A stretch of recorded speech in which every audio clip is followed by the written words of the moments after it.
नमस्कार, मैं प्रभात सिंह आज आप लोग सामने फिर से एक बार उपस्थित हूँ।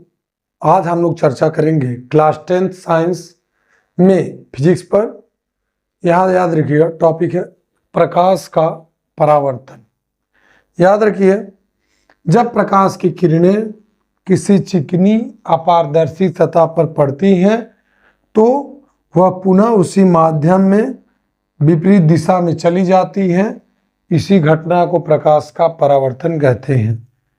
आने वाली किरण को क्या कहते हैं? आपतित किरण, तथा आपतन बिंदु से जाने वाली किरण को परावर्तित किरण कहते हैं। ठीक है। तथा इसके मध्य एक काल्पनिक रेखा होती जिसे अभिलंब कहते हैं।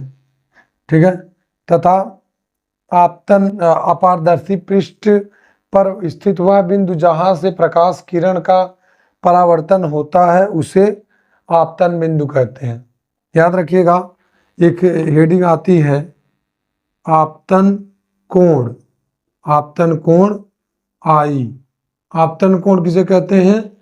अभिलंब तथा आपतित किरण के बीच बने कोण को आपतन कोण कहते हैं। उसके बाद अगली हेडिंग आती है परावर्तन कोण। परावर्तन कोण किसे कहते हैं? परावर्तित किरण और अभिलंब के बीच बने कोण को परावर्तन कोण कहते हैं। ठीक है। इसके बाद अगली हेडिंग आती है परावर्तन का नियम।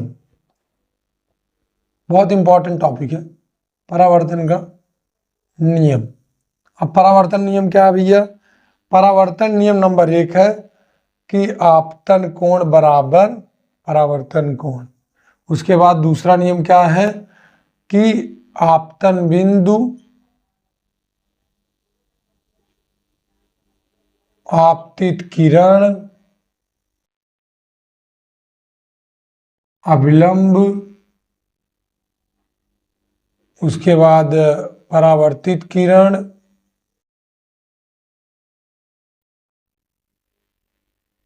तीनों एक तल में होते हैं। परावर्तन के प्रकार की बात करें, परावर्तन 2 प्रकार का होता है। एक होता है नियमित परावर्तन। नियमित परावर्तन क्या है? जब प्रकाश की किरणें किसी चिकनी अपारदर्शी सतह पर पड़ती हैं और सभी किरणें एक ही दिशा में चली जाती हैं तो इसे क्या कहते हैं?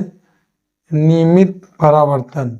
और अगर सभी किरणें एक निश्चित दिशा में परावर्तित, मतलब जब प्रकाश किरणें खुरदुरी सतह पर पड़ती हैं तो वह अपने मार्ग से विचलित हो जाती हैं, अर्थात वो चारों तरफ फैल जाती हैं। इसे क्या कहते हैं? अनियमित परावर्तन। ठीक है। तो ये टॉपिक आपको समझ में आया होगा। ठीक है। बहुत इंपॉर्टेंट टॉपिक है परावर्तन और अपवर्तन। तो इसी प्रकार वीडियो के लिए जुड़े हमारे चैनल से शिक्षा संकल्प भाई प्रभात सर। ठीक है। बहुत